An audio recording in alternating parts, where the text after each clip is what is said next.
Santham Academy. Welcome to Digital Kaksha. To get updates on new videos, click the subscribe button and the bell icon.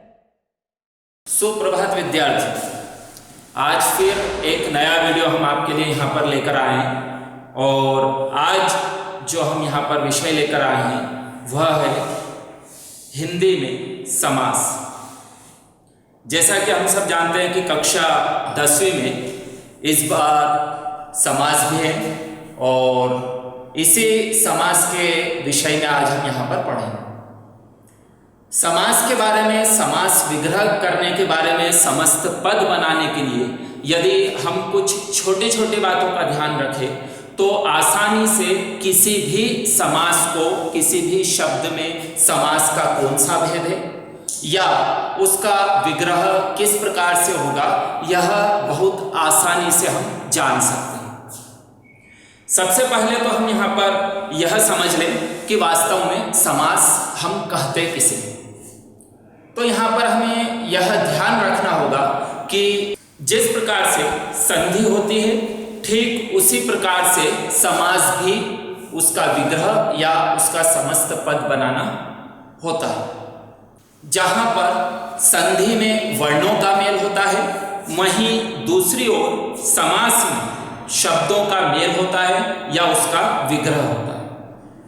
हमने छोटी कक्षाओं में पढ़ा हुआ है कि भाषा की सबसे छोटी इकाई होती है वर्ण। वर्ण से बड़ी इकाई यदि हम देखेंगे तो शब्द मिलकर वाक्य की रचना करते हैं। तो यहाँ पर सबसे पहले हम देखेंगे समास। समास में जब भी किसी शब्द का या तो समास विग्रह करना होता है या समस्त पद बनाना होता है, दोनों तरह से प्रश्न यहाँ पर पूछे जा सकते हैं। या तो समस्त पद बनाना या फिर सब शब्द का विग्रह करना। समास में किसी भी शब्द में दो पद होते हैं, एक होता है पूर्व पद और एक होता है उत्तर पद। जब कोई शब्द होता है, समस्त पद होता है, तो उसमें भी दो भाग होते हैं। पहला भाग उसका कहलाता है पूर्व पद और बाद वाला पद जो है कहलाया जाता है उत्तर पद। या उसे हम यह भी कह सकते हैं कि पहला पद या फिर दूसरा पद।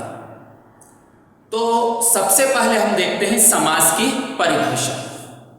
समास की परिभाषा व्याकरणिक दृष्टि से हम देखेंगे तो समास की परिभाषा क्या हो सकती है कि दो या दो से अधिक पदों के मेल से नया शब्द बनाने की प्रक्रिया समस्त पद कहलाती है या समास कहलाती है।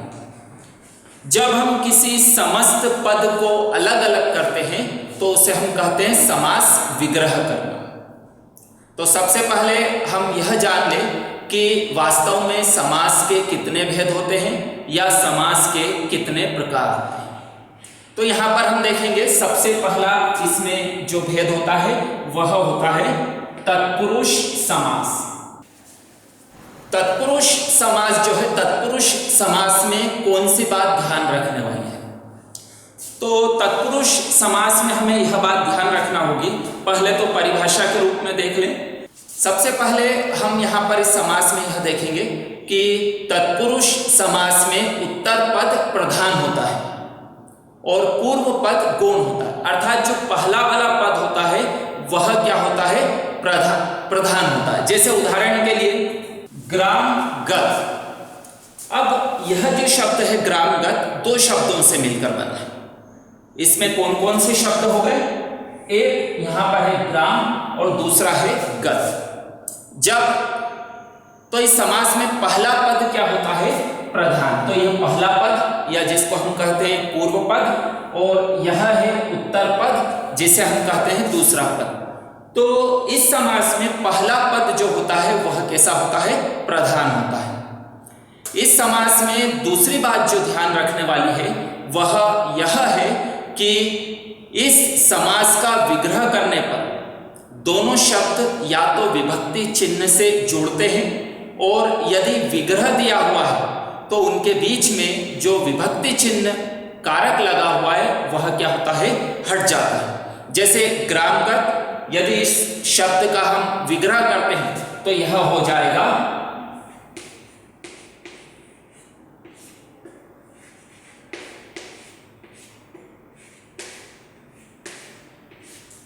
ग्राम को गत या ग्राम को गया हुआ। तो इस समास की पहचान क्या है, इन दोनों शब्दों का जब हमने विग्रह किया तो यह इसको विभक्ति चिन्ह से या फिर कारक से जोड़ता है।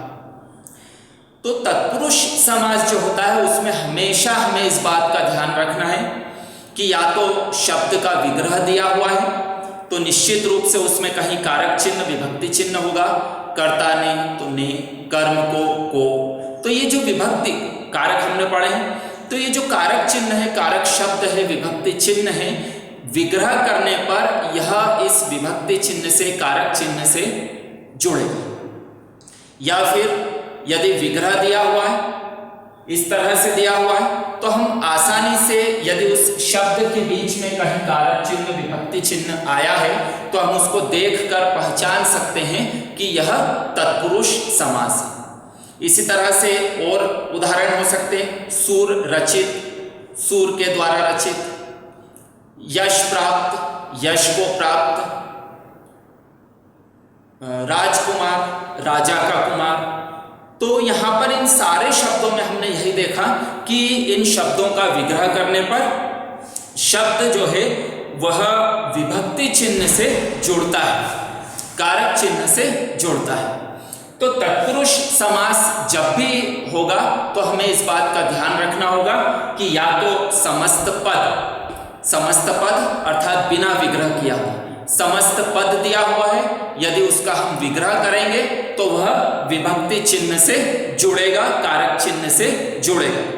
या फिर विग्रह दिया हुआ है तो हम यह देखेंगे कि उन दोनों शब्दों के बीच में कहीं कारक चिन्ह विभक्ति चिन्ह आ रहा है। यदि आ रहा है इसका मतलब जो है वह तत्पुरुष समास है। और तत्पुरुष समास के और उदाहरण हम देख सकते हैं, जैसे भारत रत्न, भारत का रत्न, इसके अलावा कला प्रवीण, कला में प्रवीण, और इसके उदाहरण हो सकते हैं लोकप्रिय, लोक में प्रिय, इसके अलावा शक्तिहीन, शक्ति से हीन। तो यह इन सभी शब्दों में हमने देखा कि जब विग्रह किया जाता है तो दोनों शब्द कारक चिन्ह से, कारक विभक्ति चिन्ह से अवश्य जुड़ते हैं। समास का दूसरा भेद जो हम लेंगे यहाँ पर वह है कर्मधारय समास। कर्मधारय समास में हमें कौन सी बात ध्यान रखना है, कर्मधारय समास कब होता है।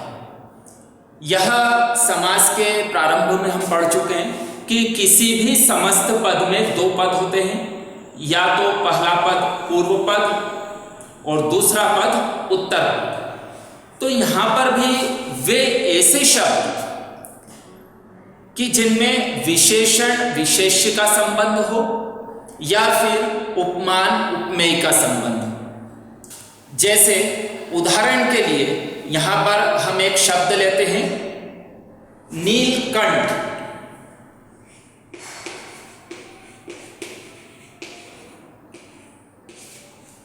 अब यहां पर एक शब्द दिया हुआ है नीलकंठ, पहला पद, दूसरा पद, पूर्व पद या फिर उत्तर पद। अब कर्मधारय समास में क्या होता है, दोनों शब्दों के बीच में या तो विशेषण विशेष्य का संबंध होगा या फिर उपमेय उपमान का संबंध। जैसे यहां पर इस शब्द में हम देखेंगे दो शब्द से मिलकर बना है नील और कंठ, अर्थात कंठ गला। कंठ की विशेषता कैसी हो गई, नील नीला, अर्थात इन दोनों शब्दों में किस प्रकार का संबंध हो जाता है, यहां पर विशेषण विशेष्य का, अर्थात कंठ की विशेषता बताई जा रही है वह कैसा है, नीला है। तो इस तरह से पहली स्थिति में हम देखेंगे कि दोनों शब्दों के बीच में विशेषण विशेष्य का संबंध है। इसका जो विग्रह करने का तरीका है, नीला है जो कंठ, इसी तरह से और उदाहरण देखते हैं। अंधकूप, अंधा है जो कूप, या फिर महाजन, महान है जो जन, या फिर नील गाय, नीली है जो गाय। तो इन सारे शब्दों में जो संबंध है वह किस प्रकार का है?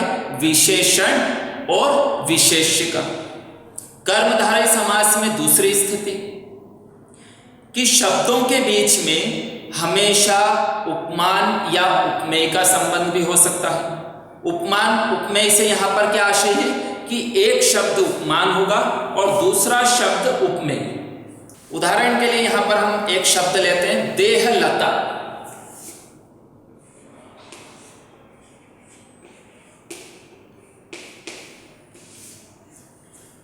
अब यहां पर भी दो पद हैं, पहला पद है देह, दूसरा है लता, अर्थात देह रूपी लता।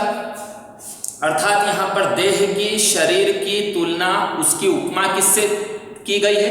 उपमा क्या दी गई है कि वह किसके समान है? लता के समान, देह रूपी लता। यहां पर अब हम देखते हैं समास का तीसरा भेद।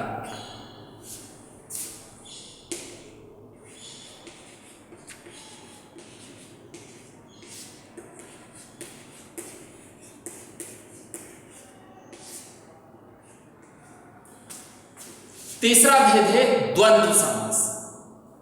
यहां पर यह कहना चाहिए कि समास के जितने भी भेद हैं, जो 6 भेद यहां पर बताए गए हैं, उन 6 भेद में यह वाला जो भेद है द्वंद्व समास सबसे सरल और आसान है। इसको बहुत आसानी से सरलता पूर्वक पहचाना जा सकता है। जैसा कि इसके नाम से स्पष्ट है, द्वंद्व समास। द्वंद्व, द्वंद्व अर्थात दो। तो यह जो समास होता है, यदि परिभाषा के रूप में हम इसको देखेंगे तो द्वंद्व का आशय होता है दो, अर्थात जहां पर दोनों पद बराबर हो, समान हो, वहां पर द्वंद्व समास होता है। इस समास की एक पहचान और होती है कि द्वंद्व समास में जो दोनों शब्द होते हैं, उन दोनों शब्दों के बीच में योजक चिन्ह लगा होता है और विग्रह करते समय यह और शब्द से, इसको हम और शब्द का प्रयोग, समुच्चय बोधक का प्रयोग करते हुए इसका विग्रह कर देते हैं। जैसे उदाहरण के लिए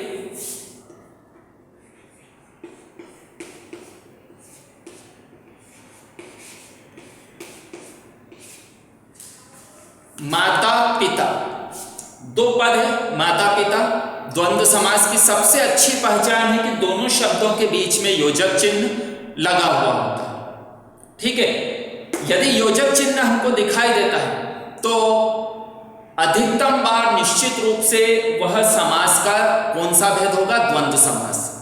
जब इस शब्द का हम विग्रह करते हैं तो इस योजक चिन्ह को यहां से हटा देते हैं और इसकी जगह और समुच्चय बोधक का हम यहां पर प्रयोग करते हैं। जैसे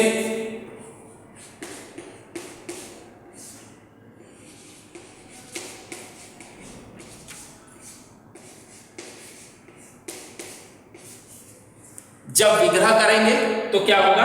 माता और पिता। इसी तरह से और उदाहरण, रात दिन, रात और दिन, दाएं बाएं, दाएं और बाएं, ऊपर नीचे, ऊपर और नीचे, आगे पीछे, आगे और पीछे। तो द्वंद्व समास जो है उसमें ध्यान रखने वाली बात यही है कि अधिकतम बार दोनों पदों के बीच में समस्त पद जब होगा तो दोनों पदों के बीच में योजक चिन्ह लगा होगा और जब उसका हम विग्रह करेंगे तो वहां से योजक चिन्ह हट जाता है और उसकी जगह और समुच्चय बोधक का प्रयोग करते हुए हम उसका विग्रह कर देते हैं। तो यहां पर हमने अभी तक समास के 3 भेद देखे और तीनों भेदों में यह देखा कि पहला भेद जो है वह है तत्पुरुष समास। तो तत्पुरुष समास में जो ध्यान रखने वाली बात है वह है कि पहला पद प्रधान होता है, या फिर सामान्य शब्दों में, सरल शब्दों में समझने के दृष्टिकोण से यदि हम उसको देखें तो यही देखेंगे कि जब भी किसी शब्द का विग्रह करने पर वह कारक चिन्ह से, विभक्ति चिन्ह से जुड़ता है, उसमें कारक चिन्ह या फिर विभक्ति चिन्ह का प्रयोग होता है तो वहां पर तत्पुरुष समास होता है। दूसरा उदाहरण हमने देखा कर्मधारय समास का। तो कर्मधारय समास में जो ध्यान रखने वाली बात है वह यही है कि हमेशा दोनों पदों में या तो विशेषण विशेष्य का संबंध होगा या फिर उपमान उपमेय का संबंध होगा। तीसरा भेद हमने जो देखा वह है द्वंद्व समास। तो द्वंद्व समास में जो ध्यान रखने वाली बात है वह यही है कि दोनों पद बराबर होते हैं और समस्त पद दोनों पद में वह दोनों पद योजक चिन्ह से जुड़े हुए होते हैं। विग्रह करने पर वह और समुच्चय बोधक से जुड़ जाते हैं, योजक चिन्ह हट जाता है। यह आपका द्वंद्व समास। इसके बाद हम अगले समास पर आते हैं, द्विगु समास पर। Thanks for watching. If you like this video, make sure to like, share and subscribe for more.